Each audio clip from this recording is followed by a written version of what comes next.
so desperate on my knees to break. And I hear the voice of an angel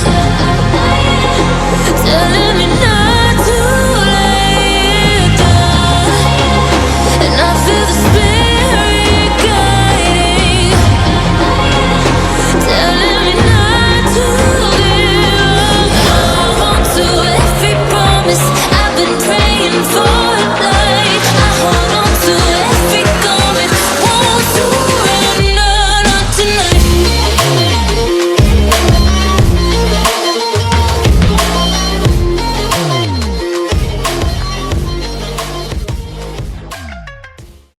Assalamualaikum warahmatullahi wabarakatuh. Halo teman-teman semua, apa kabar?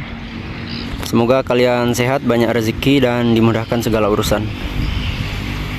Jadi di video kali ini gue mau bahas lagi motor gue, si Ipin. Kali ini gue mau ngebahas hal-hal apa saja yang harus diperhatikan ketika ingin membeli motor ini. Dan sekalian akan gue kasih tahu part apa saja yang sudah gue ganti di motor ini. Mungkin ada dari teman-teman yang kepengen atau berniat ingin membeli motor ini. Ada baiknya perhatikan beberapa hal berikut sebelum teman-teman memutuskan untuk membeli motor ini. Oke, langsung saja. Pertama yang harus teman-teman perhatikan sebelum membeli motor ini, sudah pasti surat-suratnya harus lengkap. Jangan ambil yang hanya STNK atau yang nggak ada surat sama sekali alias bodong.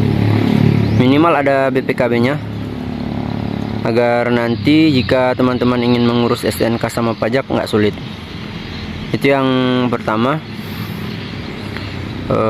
Terus kedua yang harus teman-teman perhatikan adalah bagian body-bodinya.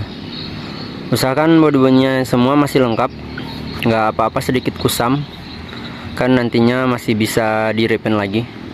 Karena untuk harga body Suzuki Spin cukup lumayan mahal, dan itu pun di dealer sudah nggak ada. Jadi kalau mau beli harus inden dulu atau beli di Shopee. Untuk yang punya gue ini, alhamdulillah waktu gue beli body-bodinya masih lengkap. Hanya saja untuk mika reflektor lampu depan sudah kusam. Jadi ini sudah gue ganti, tapi nggak ori. Ini merek Win. Karena yang ori harganya 300 ribuan, itu sudah termasuk ongkir.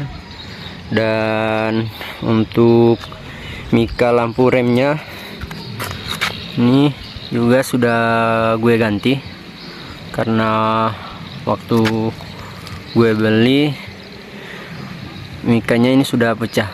Oke, itu yang kedua. Terus ketiga yang harus teman-teman perhatikan ketika membeli motor ini adalah di bagian kabel bodinya. Jadi pastikan untuk mengecek kabel bodinya, karena biasanya untuk motor yang umurnya sudah cukup lumayan tua, itu kabel bodinya sudah banyak yang putus.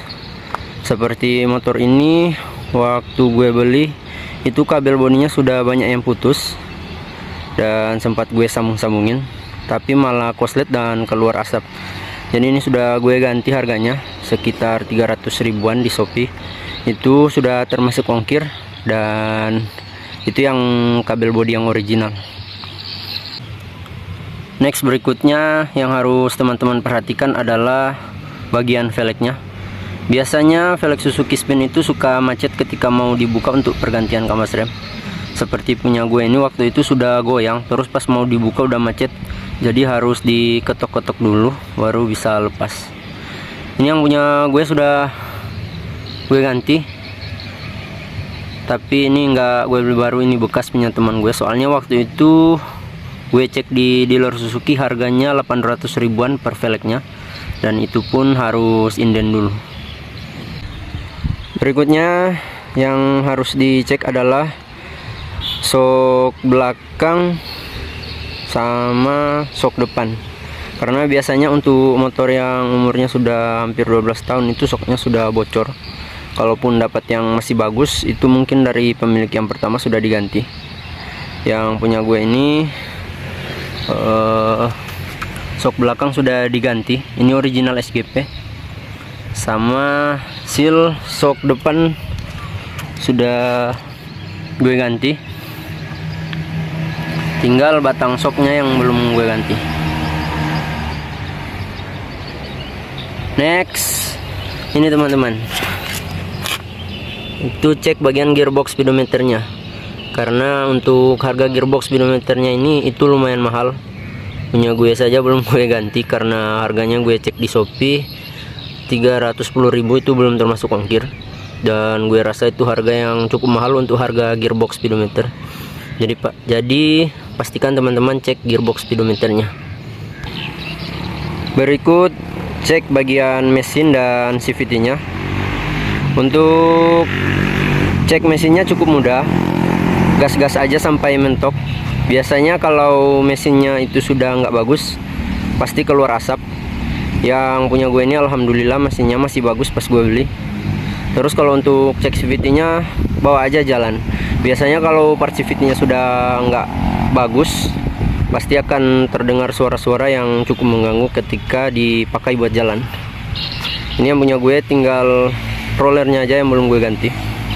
Soalnya waktu mau diganti rollernya masih bagus, padahal rollernya itu sudah cukup lama digunakan, tapi alhamdulillah masih bagus. Berikutnya cek bagian komstirnya.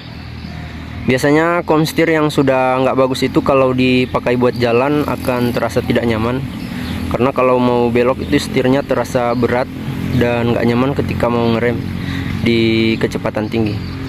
Punya gue sudah diganti, harganya 130 ribuan, itu yang original SGP. Oke teman-teman, mungkin itu saja beberapa hal yang harus teman-teman perhatikan ketika ingin membeli motor ini. Semoga video ini bisa membantu teman-teman yang berniat ingin membeli motor Suzuki Spin. Buat teman-teman yang punya motor Suzuki Spin 125, ikutin terus video gue, karena nanti motor ini akan terus gue update. Jangan lupa like, komen, dan subscribe channel ini, biar gue lebih semangat lagi untuk buat konten selanjutnya. Sekian untuk video kali ini, sampai bertemu di video selanjutnya.